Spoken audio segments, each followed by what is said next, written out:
I'm Frank Garza, and welcome to Here and Abroad, a podcast that follows the U.S. men's national team and their player pool across Europe, MLS, or wherever else they play their club football. The USMNT will play their next two friendlies against Ecuador on October 10th and Australia on October 14th. We are only a few weeks away from learning the roster for those two matches. So on today's show, we're going to do our best to predict what that roster might look like. And joining me again is Kyle Bond from the Sporting News. So Kyle, Pochettino hinted that he may be done with his experimentation phase, and that we might finally get a look at what he sees as the best U.S. roster come October. Is that what you're expecting? It is. It is what I'm expecting. I think there will be some holdovers. I think he's going to want to show that, hey, you can earn a chance. And I think some players have genuinely put themselves in a good position. But I would expect that largely we start to see what his idea of the first choice team looks like, because now the idea is I think we're doing this too late. But I think the idea is now to start getting these guys to play together and gel together. Yeah. Yeah, that's a sentiment from a lot of folks that he hasn't really had time to do all the experimentation that he's done. Nonetheless, he's said he really wants to get a look at the entire player pool and kind of talks about how he's seen like 65, 70, players right now. And so let's get into what we think this roster, may in fact look like. Couple caveats before we get started is I'm going to kind of share. I just took kind of a first stab at putting a roster together, and I'm going to get your thoughts on it. I went with the 26-man roster. Last camp, he ended up calling in 24 when it was all said and done. I just think, for friendlies, why not go with 26? I think that's probably what we're going to end up with for the World Cup, even though they haven't announced what the official roster size is going to be yet. So anyway, I went with 26 here, but I also highlighted three guys that I think would be the first three out if we went with like a 23-man roster. So we'll talk about those, kind of like a NCAA March Madness. When you're trying to project the tournament, you have the last four in, first four out type of thing. I'm going to share with you who I think my first three out would be. I love it. The other thing I'll note, we'll talk about this more later when we go kind of through some of the positions, is that, he hinted at one of his most recent press conferences that in this next window, there's going to be some MLS teams that are playing, pushing for the playoffs, pushing for their spot. And he kind of hinted that he may leave some players involved with that at home. And so I took that into consideration. It's an international break, but MLS is having one of these catch-up weekends. And so Orlando, Vancouver, Seattle, and Real Salt Lake all have matches that weekend, which is going to impact some of those U.S. players. So anyway, let's start with goalkeepers. And I'm sharing my screen with you. For those on YouTube, you should be able to see this. For those following along on the podcast, I'll just talk everything out. So three goalkeepers I went with were Matt Freese, Matt Turner, Zach Steffen.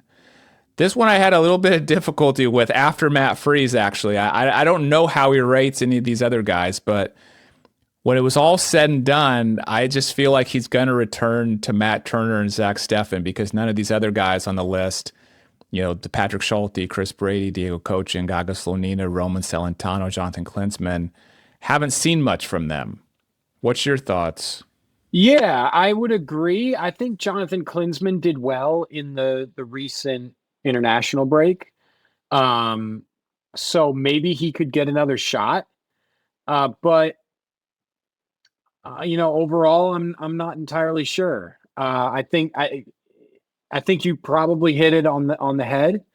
But Zach Steffen, he's been good. I don't really know what really puts him over the top, so I think that third spot is a total crapshoot. I think Klinsmann, for me, did well enough to earn another look.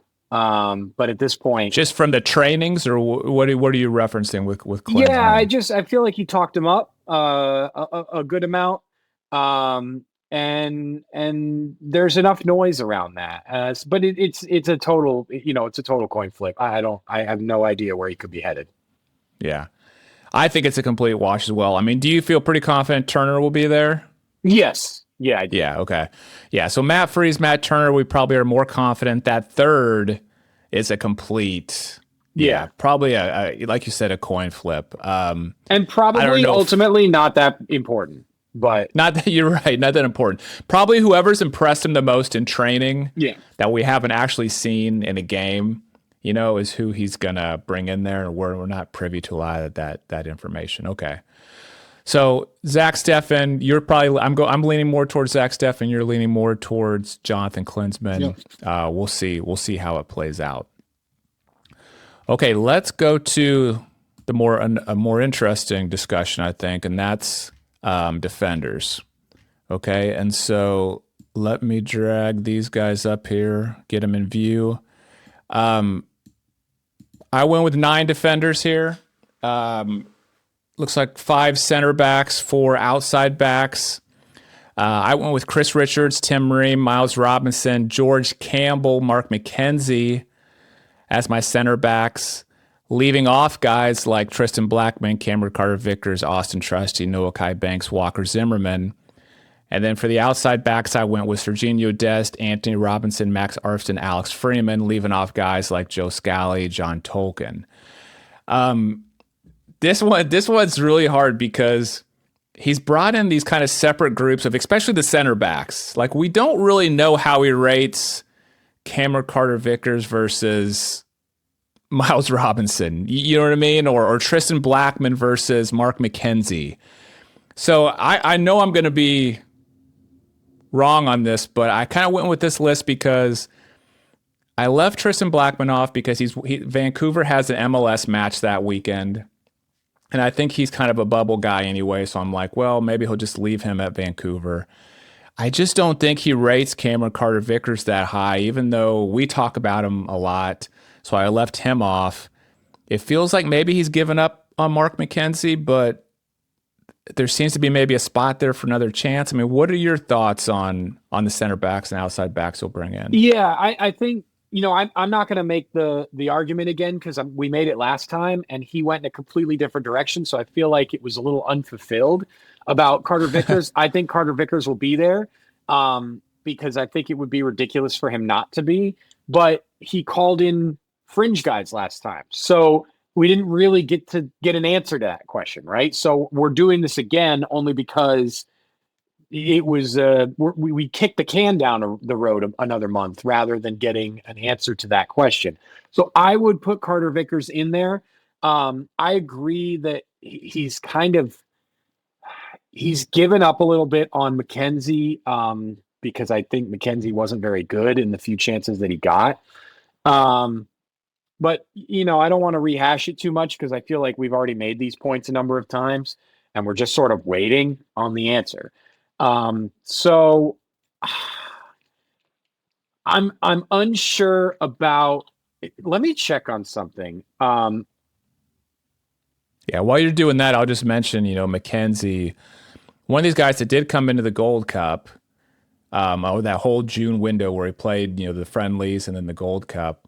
And it just appeared that he got some playing time early on and then didn't even get on the field towards the end. And so that's why we're kind of saying we think he might have given up on him because, I mean, he was there available. He was bringing in Miles Robinson and Walker Zimmerman over him off the bench, when he brought a center back in. Right. Now, so I was checking on the health of Miles Robinson. I know he was out injured, but he just returned over the weekend. So he'll be back fit, ideally. I still wonder if he's in, maybe you bring a Carter-Vickers or a Trusty in for him. But I don't know. I'm sort of confused on where we're at. I also wonder if he brings Noah Kai Banks back in. And the reason for that is I think Banks, from what I read, is a very, very highly rated prospect. Now, he's not playing for Augsburg. He's so young that he's not even playing for the first team. So, there's a process here. But he was injured in training right before the first game in the last international break. And then I don't think he recovered. He recovered in time to make the bench for the second game, but didn't come in. So I wonder if Pochettino gives him another shot. Um, that would be a possibility. Um, and then Carter Vickers or Trusty, I think, are the others. But otherwise, I don't see any of these other guys getting in there. Although I will say I think Joe Scally will be there instead of George Campbell. Well, I'm throwing George Campbell in there as a center back. I know he's been playing both outside back and center back at West Brom. And I guess I throw him in there because I still don't think I don't think Poch is quite settled at or happy with the center back pool. And he did bring George Campbell in for the January camp and started him in that first match, and he looked all right.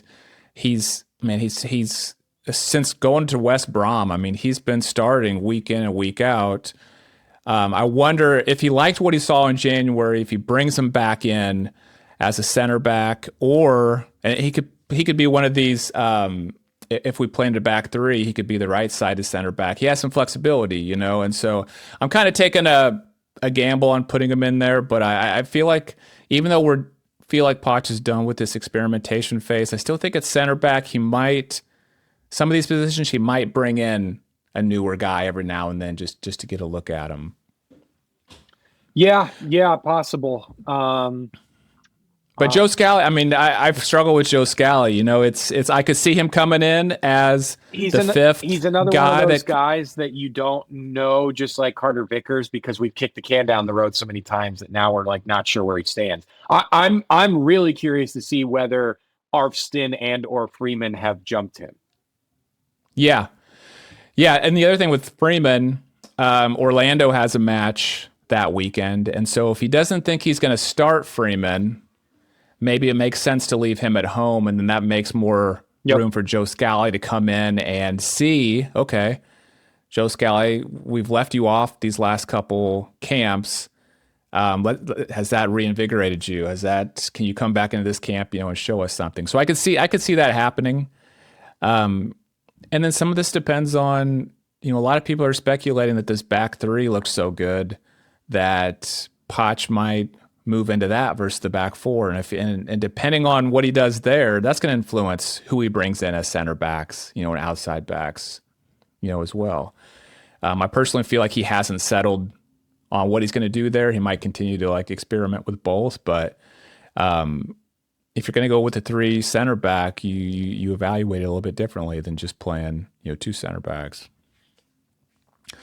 Okay, so sounds like you think Cameron Carter-Vickers, Noah Kai Banks, Joe Scally are more likely to come in than, say, a George Campbell. I feel like Campbell would have been a guy who would have been called in last few windows to get a chance. So I would say, for me, I would put Carter-Vickers in for Campbell. And I would put Scally in for Freeman for the reasons that you suggested. Also, only because I think of the two, I feel like Pochettino has been more highly spoken of Arfston than Freeman, and Freeman's made a couple of mistakes. So I would say Scally comes in for him. But again, these are two players that we just do not know where they stand. So I'm shaky. I would not put Noah Kai Banks in. I was just sort of offering that up as a possibility. Okay. Yeah. I mean, this is I think we can say with a lot of confidence who Poch thinks is number one and number two center backs are, right? Tim Ream, Chris Richards, because it consistently goes with those guys. We have no idea who his number three is even. You know what I mean? And so he's probably going to bring in 4 or 5, and so it's a complete crapshoot here. Okay, well, you think this was a little murky? Wait till we get to midfield here, because this is the one where I probably struggled the most, because there's so many options here in the midfield, and I'm just kind of arranging my sheet here for everybody. I love how you did this so we couldn't see everything else. Oh yeah, I like the drama. I want to keep the drama. Okay, 8 midfielders. The guys I went with: Tyler Adams, Weston McKennie, Malik Tillman, Aiden Morris, Tanner Tessman, Jack McGlynn, James Sands, Luca De La Torre. But listen to these guys I'm leaving off: Diego Luna, Sebastian Berhalter, Yunus Musa, Johnny Cardoso, Christian Roldan, Gio Reyna, Brendan Aronson. After that, I think it thins out a little bit: Gianluca Buzio, Brian Gutierrez, Quinn Sullivan, Sean Sawatsky. Let me explain myself a little bit here. Please do. I left Diego, even though Diego Luna and Sebastian Berhalter have been mainstays recently, they both have MLS matches that weekend. And so if you don't see them starting, they're both like, Vancouver's fighting for one of the top spots, Real Salt Lake's fighting for just a playoff spot. Maybe just leave them at home. And, I think, Diego Luna started that first match against South Korea, but I think with Malik Tillman coming back, he's more likely to get that start. We'll see. That's why I left those guys off. Musa, I don't know. Don't think he hasn't got going yet with Atalanta, and he hasn't been playing well when he's brought in. I could be wrong there. Cardoso just hasn't looked good with the U.S. men's national team. Over the weekend, he didn't play at all in Atletico Madrid's match. I saw something on Twitter this morning that he's injured. He picked up an injury in practice like yesterday, I believe. So I don't know. And then I just don't think Gio Reyna is going to have played enough to prove himself that he's worthy of a call-up. And so Aiden Morris, Poch has seen him already. I thought he did well in the camps that Poch brought him into, and he's playing really well in the championship, so I'm giving him a shot. And then I still think he wants to bring in like someone like a Jack McGlynn, who's a set piece kind of specialist. And if you're going to leave Sebastian Berhalter at home, go ahead and bring in McGlynn. Houston doesn't have a match that weekend, so why not? And then James Sands, he's been playing really well in the Bundesliga, starting week in and week out. I feel like he might be a new guy that Poch hasn't seen yet that he might want to, take a look at. What's your thoughts? I left out a lot of talented players here. Yeah, I think your reasoning is sound. I still don't see him leaving Yunus Musa out. I think Yunus Musa is too critical to this player pool, and even if it's not working right now, club or country, I think you really got to get him going, and you really need to. He needs to be in this player pool. I would be shocked if he's not brought in. But then, the question is, who do you leave out? And that's a tough one. I think De La Torre is probably the guy, but he's been with the national team the last couple windows and played all right. He's got the experience. I think James Sands is a great call, and I think Poch has shown a propensity to bring these guys in because he wants to get a look at all of them.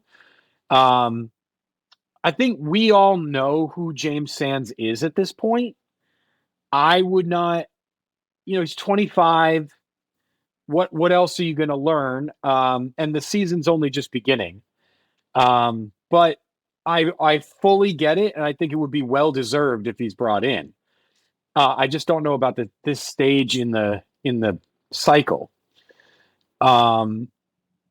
So I think De La Torre is probably the guy you leave out, or Jack McGlynn. But I agree with you on the set piece thing. I also agree on Cardoso. I do not think he will be brought in. He's not playing, and like you said, he is injured. I just looked. You are correct. He and Julian Alvarez were both left out of the squad to face Liverpool tomorrow, so they're both injured, and that could carry over. And even if it doesn't, it's not working out. I think for Musa, he's brand new at Atalanta, just made his debut over the weekend off the bench. He's a guy that's got to earn his place, but he's too important to this player pool, and you can use international break to maybe give him a leg up in that race, right? If he has a good performance or two for the U.S. national team, now you've put him in good position to go back to Atalanta and say, look, I'm a good player. Here's what I've got. But overall, I think you're in a good spot here. I could see Christian Roldan getting called back in only because Seattle are in a good spot in the playoff race. They don't have, I don't think they have a game, right? They do have a They match do. that Okay. weekend. Yeah. Well, then maybe not, but they're okay right now in the playoff race. And, I think he played well in his second appearance, in his one appearance when he got brought in. And he's having an exceptional year in MLS. And I think that could be a player who I know the MLS is, he's that prototypical guy that they all love. All the MLS haters love to say, "Oh, he keeps getting brought in. What are we doing?" But he played well, and I think he's deserved another chance. But again, the question is, who do you leave out? Maybe Tessman's the guy because maybe he's fallen off the pecking order. But I think Pochettino showed a liking to Tanner Tessman, and I think he was only left out because he wanted to get a look at other guys. So I agree he comes in. I don't think you're far off here, to be honest with you. I think Musa comes in. I do. And I think De La Torre is probably the guy that gets left off. I mean, as I'm looking at my list here, I realize I've gone with a lot of defensive midfielders versus like ball carrying or possession like midfielders, and so there could be an opportunity for, and I don't know where I'd put Musa in that. I don't really trust him with the ball that much anymore. He has a lot of giveaways, but I know he's like a workhorse who can just work the middle of the field and disrupt it. And it is highly problematic havoc. That at 22, Yunus Musa still does not have his best position. It's a real problem. Yeah. So I do agree with you about Roldan. I mean, Poch purposely brought him into a camp late. He said, we need this guy. He explained in the press conference that after looking at the team in training, they thought they could use somebody like him. He then plugs him into the starting lineup for the second match. And so he likes, well, I mean, I guess it just depends on what Poch thinks about his performance, but it's possible that he likes Roldan so much and brings him in. I mean, it is so hard to know how Poch rates Aiden Morris, Tanner Tessman, Christian Roldan, players like that against each other. You know what I mean? Like our midfield is so crowded right now. It's crowded with Matt. It's crowded with mid-tier players, right? And so how these guys fit in the depth chart, we're going to learn a lot when we see this roster about what his depth chart looks like, for the midfield. And again, there's this caveat of like the MLS games. And so maybe if he leaves out Lunin and Sebastian Berhalter, we might not truly know where they stand. But it was hard putting together on the midfield. And again, part of this depends on what formation he goes with as well, whether it's a back three or a back four, and so that's going to play into it a little bit as well. But that's going to be super interesting to see what he goes with here. Okay, let's go to the forwards, which I thought were, to me, a little more straightforward of everything. I went with 6 forwards. Christian Pulisic, Tim Weah, Folarin Balogun, Ricardo Pepi, Alex Zendejas, Haji Wright. Leaving off guys like Josh Sargent, Brian White, Paxton Aronson, Cade Cowell, Damian Downs. Of all of those guys, if one's going to get left off, I highlighted Haji Wright there in yellow just because even though he's doing well for Coventry and he's scoring goals, Poch has not been calling him in, so I just wonder if for some reason he doesn't rate him. I think Alex Zendejas, with that goal he scored, the performance he put in against Japan, has earned himself, another call-up. And the rest of the guys, Pulisic, Weah, Balogun, and Pepi, are certain people for me. What's your thoughts on the forwards? 10 of 10, no notes. I think you're spot on. I don't have any. It would be egregious to leave Haji Wright off. I think just absolutely egregious. I have no issues here. It's over for Josh Sargent, man. It's over. At least this cycle. I agree. I agree. There's no good argument. Barring injuries. Yes, barring injuries. Correct. There's no good argument to be made anymore. And is it a little cruel? Yes. Like he only got 60 minutes last window, but that's the nature of the game. at this point, especially in the situation he was in. Like the leash was already small, and I just don't think it's there anymore. I don't think Damian Downs has done enough to put himself in the conversation. I think he's a good option in the future, and I'm glad that he got some experience. But for this cycle, he's just not nearly polished enough. Um, and there's nobody else on that list that I would be excited about. Yeah. I think the real exciting thing here about the forwards is who does Poch put in the starting lineup between Pepe and Balogun as a striker. I mean, Balogun looked awesome last camp, playing well at Monaco. Pepe is back now in the starting line with PSV, scored 2 goals over the weekend. I mean, with that team, if he stays healthy, Pepe is going to be knocking in goals, left and right. And so Pepe already has some equity built with Pochettino from previous camps before he got injured, and so that's what's going to be fascinating is to see these two guys battling it out. And that's going to be great for the team to see, these two high-level number 9s kind of battling it out for a starting spot. And I can't wait to see what Poch does there. Well, there you go. That's our best attempt at this October roster. It kind of feels amazing that this feels like we just finished up this September window not too long ago, but yet we're only a few weeks away from seeing the roster for the October window. I know we say this almost every window, but we're going to learn a lot. We think when this roster comes out and That's when the caveat. the U.S. Is plays. we think. That's what when Poch in the press conference made the comment about maybe leaving some MLS guys or hinting that he might leave some MLS guys at home, because I was like, oh, here we go again. Now we're not going to know this part of it, but we'll see. Going to be interesting indeed. All right, Kyle. Well, I will make sure and put links in the show notes to your X account, which is @the_bonfire, and also to your work at the Sporting News. Thanks again for joining the show today. Thank you. And thanks to everyone for listening to Here and Abroad. If you enjoyed the episode, please do me a huge favor and hit that subscribe button if you're watching on YouTube, or that follow button if you're listening on Apple Podcasts, Spotify, or somewhere else. Thank you so much. I'm Frank Garza. You can follow me on X @FrankGarza007, and I'll be back next week with a new episode.